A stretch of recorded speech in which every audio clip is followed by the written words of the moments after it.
Olá pessoal, tudo bem? Eu espero que sim, espero que vocês estejam todos bem. E antes de começar a aula, eu gostaria de mais uma vez reforçar aqui a importância de vocês assistirem às aulas, de todas as disciplinas, né? Como também a de língua portuguesa, de vocês, independente da plataforma que o professor passar, assistam. Se for no canal, assistam. Se for no Meet, assistam. Em qualquer forma que o professor fizer para que chegue até você, né? Valorize, né? Para que a gente não desista, não vamos desistir. Eu conto com vocês, certo? E hoje eu estou trazendo aqui para vocês, no nosso eixo da linguística semiótica, falando sobre os termos essenciais da oração. Né? Na aula anterior nós fizemos uma atividade avaliativa, né, de 4 questões, onde eu quis perceber o conhecimento de vocês em relação à transitividade verbal, né, que o livro de vocês trouxe como revisão. E esses termos essenciais da oração são dois, os termos essenciais e os termos integrantes. Hoje eu trouxe os termos essenciais, próxima aula eu trabalho os termos integrantes. E também chega para o 8º ano como também algo que já foi visto, então chega como uma revisão, certo? Então, o que é algo essencial? São importantes, essenciais dentro de um contexto de uma oração. Oração é aquilo que deixa uma mensagem, né? Algo a ser compreendido. Então, nós temos hoje os termos essenciais da oração. Vou tentar ser breve. Então, os termos essenciais que fala é sujeito e predicado. Nossa, eu vi isso, professora. Viu sim, viu no 6º e vi no 7º. Então, começa com sujeito e predicado.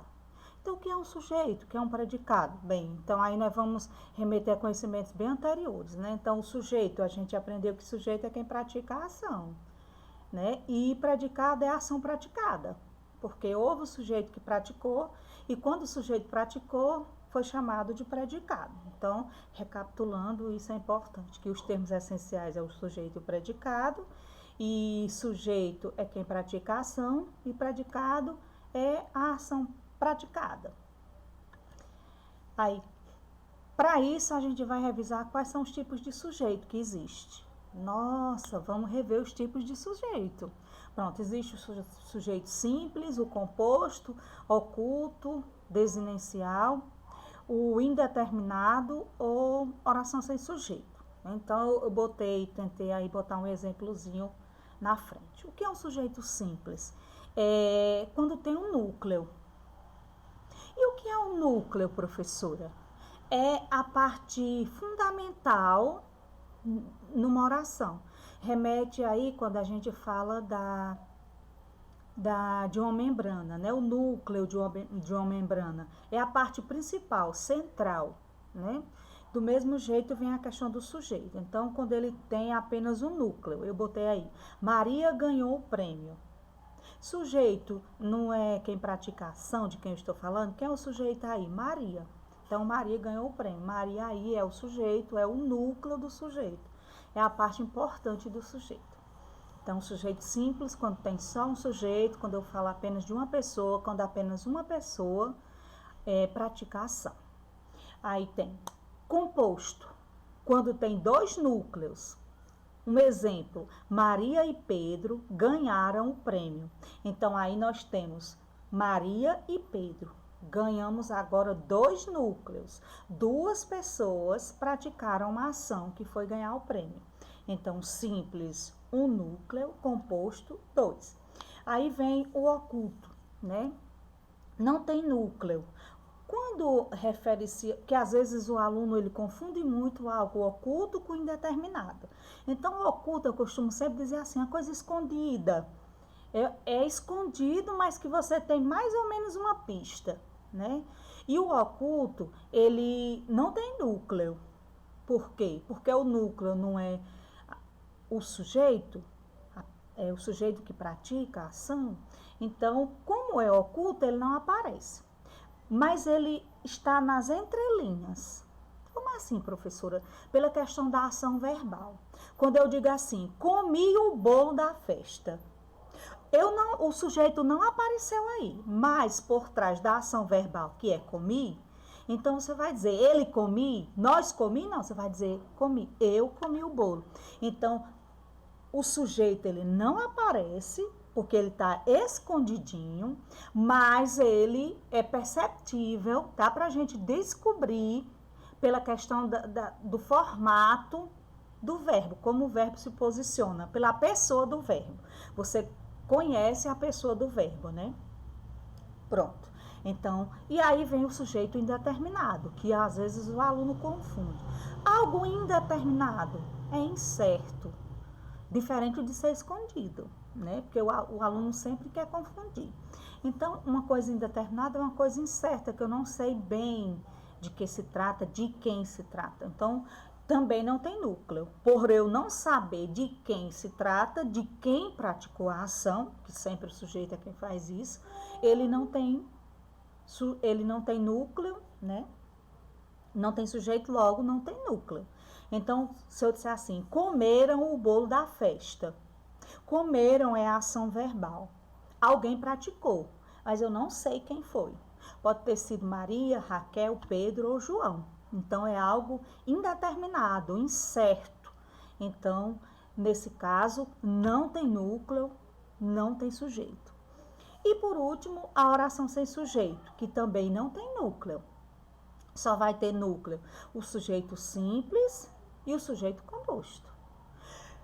Oração sem sujeito. Já está dizendo oração sem sujeito. Se ela é sem sujeito, ela não tem núcleo. E vai acontecer nesses casos, quando é que uma oração ela não tem quem praticou a ação. Desses casos aqui. Choveu ontem. Choveu.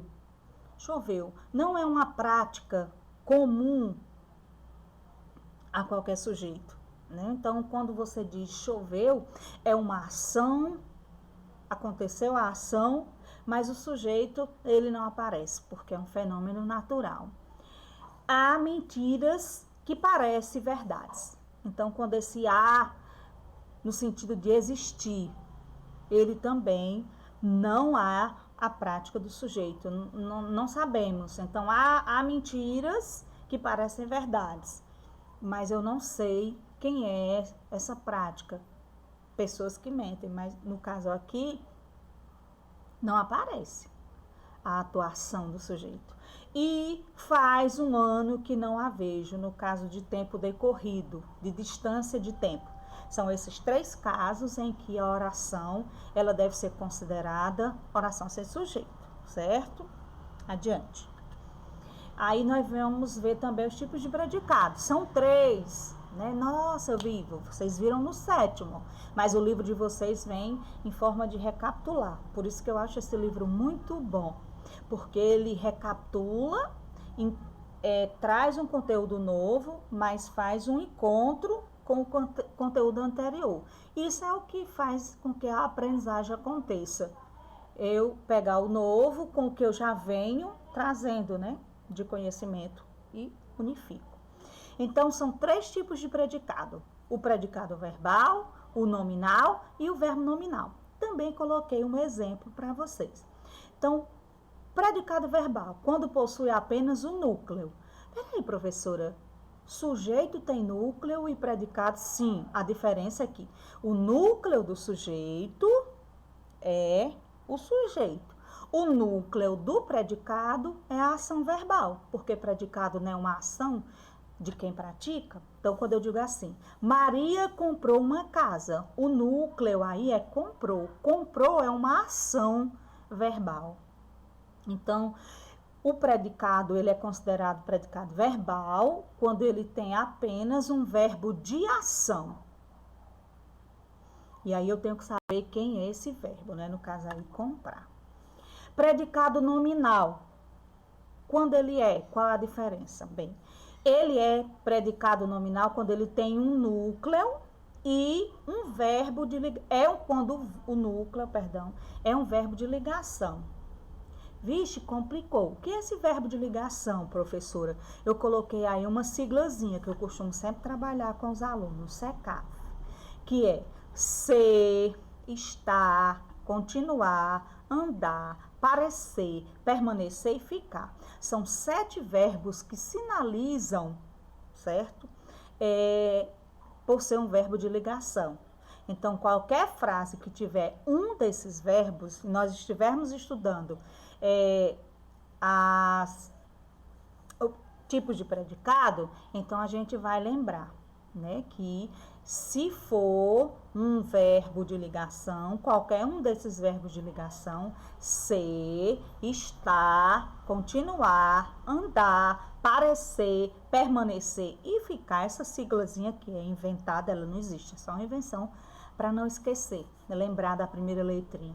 Então, qualquer um desses 7 apareceu, ele vai deixar de ser um verbo, um predicado verbal, que é só um verbo de ação, e vai passar a ser um predicado nominal. Aí agora nós temos o predicado verbo nominal. Quando ele tem como núcleo um verbo de ação e um predicativo. E o que é predicativo, professora? É aquela informação do sujeito, como se fosse uma informação do sujeito, sendo um adjetivo, por exemplo. No caso, eu digo assim, ou um adjetivo ou um advérbio. Eu digo assim, Dolores chegou cansada. Então, aqui eu tenho Dolores, que é o sujeito, chegou é um verbo de ação e cansada é a situação de como Dolores chegou. Aí um advérbio de modo. Então, cansada é um predicativo do sujeito, é uma informação do sujeito. Então, aí é diferente. O predicado é verbal quando ele tem apenas um núcleo de verbo de ação. O predicado é nominal quando ele tem um dos 7 verbos de ligação.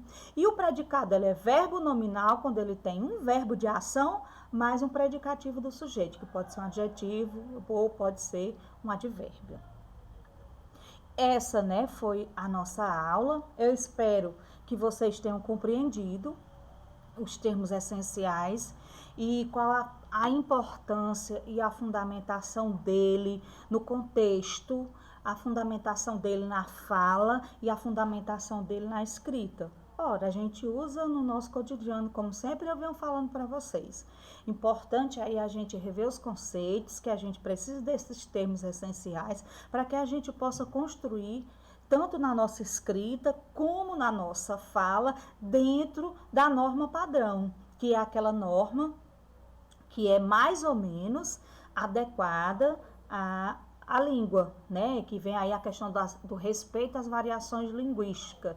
Quando eu falo na norma padrão, não é que só ela deve ser priorizada. Não, existem as várias formas de falar e deve existir o respeito e o não preconceito linguístico, que é sempre o que eu priorizo sempre, né? Que nós temos que respeitar as várias maneiras, as várias formas de comunicação existente. Mas, como estudante, vocês têm que ter acesso a todas essas variações para que vocês aprendam e que em algumas situações elas devem ser usadas, mas que jamais, em nenhuma situação, deva haver o preconceito linguístico. Então, por hoje foi só. Eu espero que vocês tenham compreendido e após o término do vídeo, da videoaula, aí vai a atividadezinha proposta no nosso grupo. Acompanhe as aulas, não deixem de estudar, não deixem de tirar dúvida. Estamos à disposição de quem quer aprender. Estamos aqui para somar. Por favor, não desistam, assistam às aulas, prestem atenção nas explicações, seja ela por qualquer plataforma que o professor venha apresentar a vocês. Um abraço e até a nossa próxima aula.